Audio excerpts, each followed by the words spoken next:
It's Father Kevin here at St Peters Church in Jaffa, where we just thought we'd bring you a quick update on what we're doing at the moment and how things are going in terms of ministry and the building. So before we begin the video, just thought this would be an interesting thing for some of you to see. This is behind our apartment, and several years ago this was just a rubbish tip, and the local residents complained and said, could the municipality, the city council, do something about it?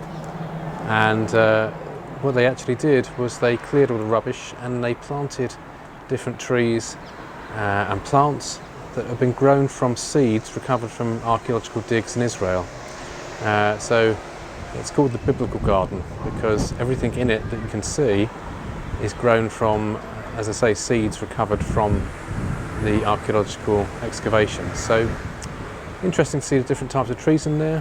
I'm not an expert on these things, but perhaps it gives us some idea of the kind of thing that was growing in Israel at the time of Jesus.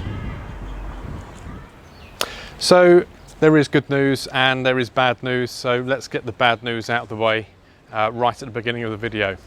We had hoped, as you know, and I know that you'd hoped as well, that we'd see towers up, scaffolding and work really solidly underway to the building here at St Peters, as we really did think that would be a possibility by certainly the end of the year, if not before.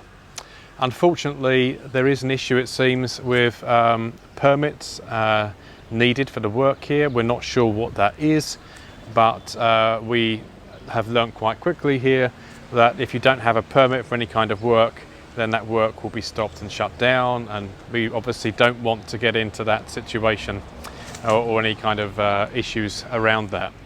So what does that mean? Well, unfortunately it means that the work hasn't begun, and so the tower still needs doing, and obviously the rest of the renovation as well. At this stage we simply don't know when that will begin, although I think it's a fairly safe bet to say that it won't be until well into the new year. Now, we had hoped that we could at least have use of the building in some way for our Easter services next year. We didn't think we'd be in here for Christmas, and maybe that's still a possibility. We don't know. It depends how long the tower work will take once it starts, and any of you involved with church building projects know that once you start doing something, you often find that there's more work to do, so we're consciously aware of that. However, in terms of the rest of the ministry, actually things here are really blossoming, and we've benefited from spending the last year building up connections with the municipality, that's the city council, with the local Christian community, with the community in general, making links with local organisations and people in the community so that we have a really strong and good voice here in Jaffa. That's really starting to bear fruit now. You'd have seen on our website page, if you've looked at recent news there, and also from the recent newsletter, that the year-long project to get the Bat Yam Cemetery finally clear of all the undergrowth has been completed. We did need a little bit of help at the end to get out some really big things that were just not possible for us to do, but that's clear now of any vegetation. Now, that said, we do need to make sure that we keep on top of that, and Jen and I in fact have just been down to the cemetery to have a look, and even with a little rain it's starting to come back up, so we'll set about making sure that's maintained at a manageable level. In terms of ministry, we've had some new people join us at St Peters, mostly expats from as far away as places like Australia, and that's been such a joy to have some new people come along. Our congregation, as you know, is mainly made up of expats, so that will be people working here, people who are serving in a diplomatic service, people who are here for some reason, sometimes on an extended pilgrimage here. And so people do come and they do go. So it's always good to have a steady stream of people coming in, and we're delighted that things like the Bible study now are flourishing. We've got about 10 people coming along to that, which is great, and really getting into the Word of God and reflecting on how practically we use what we're learning in our shared mission in this community in Jaffa.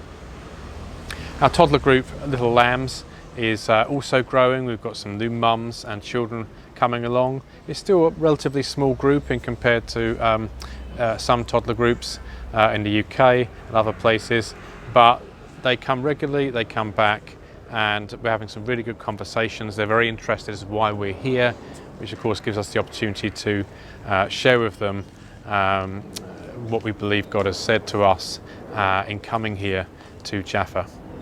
And so that's really good to see, and we've introduced some things such as crafts for the young children to actually get them more engaged and used to working and playing with each other. So we've also been really pleased to partner with Aviv Ministries, and they are based in central Tel Aviv, in the centre, in what we would call the red light district, and they have a ministry there to those on the edges, the homeless, those who are trapped in a cycle of addiction, drug, alcohol or something else, and of course to those who are working in the sex industry there in prostitution. And the great thing about that is, and most of our congregation at some point have been along to spend some time there to help out, is that they can provide real practical support for those who come in there to get some food. They can provide clothing, they can provide guidance on the situation that they find themselves in, and for those in addiction they can actually access and facilitate those people entering a place where they can get clean. Now for me, and I know for Jen and for our congregation, this is real ministry in the footsteps of Christ. It's not a nice area, and these people are very, very much on the margins, and yet it's in these situations that you get, for me, to be the hands and feet of Jesus Christ, ministering to these people that society has generally forgotten. Many of them have really tragic backstories, and so to spend time with them and listen to them and actually be able to share with one another is a real blessing. And of course it's made very clear that we're doing this as Christians because of Jesus' command to love our neighbours. And so there's lots of other things going on as well, small little projects here and there, but we just thought we'd give you an update of how things are going. Please do really pray about the building work and about how, if things are going to be delayed with this, how we actually perhaps focus some of our time more on the ministry side, given that we're not likely to be in here for some foreseeable time. So thank you once again for your support. It really does mean a lot to Jen and I to get emails and letters and correspondence that just really supports us in what we're doing here, and we wanted to say thank you for that, because there are good days, there are bad days. This is true of any mission partner, but it's such a joy to know that people are praying for us and supporting us where we are. It's also worth saying that we regularly pray for you, and every week our congregation for the whole week will pray for one of our supporting churches, and so be assured of our prayers for you. And it's also a good way for our congregation to learn a bit about you, and we do tell them a little bit about you, and our individual supporters as well, so that they know that the whole congregation is being upheld by Christians around the world. So thank you for listening, and we look forward to sending you another update very soon. In Advent, we're going to try doing some short reflections, maybe 5-6 minutes long, during the weekdays on the passages that are read at morning prayer. And so you'd be very welcome to view those when they go up, and hopefully they'll help your own journey through Advent as we reflect on that wonderful moment where God enters the world in human flesh. So God bless you, and thank you.